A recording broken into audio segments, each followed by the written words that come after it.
L'objectif de cette capsule est de ne pas faire un travail sur des nombres complexes, mais c'est juste de vous faire travailler autour des consignes, autour des nuances qui vont être amenées dans un examen de bac. Donc l'idée pour moi, c'est de poser une question de plusieurs façons et l'idée c'est d'être capable à chaque fois de ramener la question à une forme connue.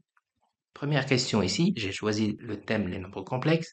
Question directe, déterminer les racines cinquièmes d'un nombre complexe, noté z, est donnée par la forme de -2. C'est clair, cette question directe, en principe, on est capable de la résoudre, juste trouver un argument de 2 moins 2i et trouver les 5 racines. C'est pas l'objectif de la capsule. Deuxième question, c'est pas déterminer les racines, mais plutôt résoudre une équation d'ordre 5, z puissance 5 égale 2 moins 2. C'est juste la même chose. Cette équation va admettre 5 racines et on est capable de les trouver par travail sur le cercle trigonométrique. Troisième question, c'est toujours la résolution d'équation, mais là, le z puissance 5 doit être isolé. Là, on commence une petite manipulation, z puissance 5 égale 2 moins 2i. On ramène la question à la question précédente, donc c'est-à-dire c'est juste les racines cinquièmes de 2 moins 2i. Attention, la quatrième question, c'est une nuance qui mérite d'être développée. Le z puissance 5 n'est pas associé de la même façon, il est associé à un coefficient complexe. Donc l'idée c'est d'isoler. Z puissance 5 égale 4 sur 1 plus i. Alors on a l'impression que ce n'est pas la même chose, mais c'est juste une convention mathématique. Rendre réel un dénominateur. Attention, ça vous fait travailler autour de votre cours. On va rendre réel un dénominateur de deux façons.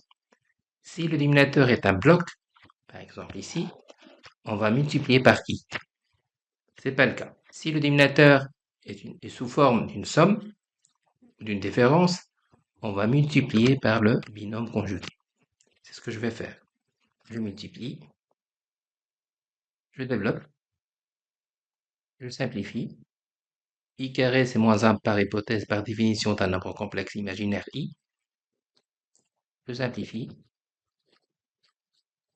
C'est donc 2 moins 2. Ça se ramène à la question précédente. Voilà l'idée. Attention, si on a une question directe, tant mieux.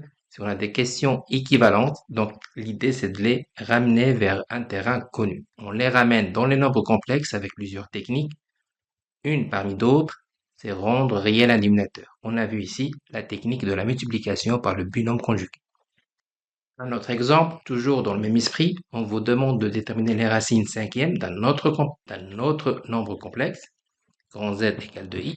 Question directe, il suffit de prendre un argument de i, de diviser, et on a les 5 racines. Deuxième question, presque directe, c'est juste la résolution, mais d'une équation de cinquième degré dans les nombres complexes. Ça se ramène à la même chose. Cette équation va admettre les 5 racines qu'on peut les trouver avec les techniques classiques partant de notre cercle. Attention, c'est la troisième question qui apporte une nuance.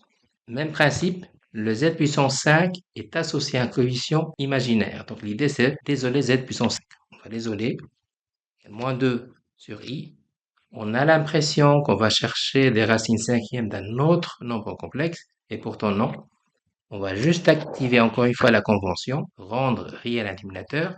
Cette fois-ci, on va multiplier par le i, car notre dénominateur est un bloc, un seul bloc au niveau imaginaire. Je multiplie par le i, je simplifie, carré, c'est moins 1. Voilà, ça se ramène à la question précédente et à la question initiale. Voilà l'idée, c'était juste un point d'attention. C'est très important pour les questions de type bac.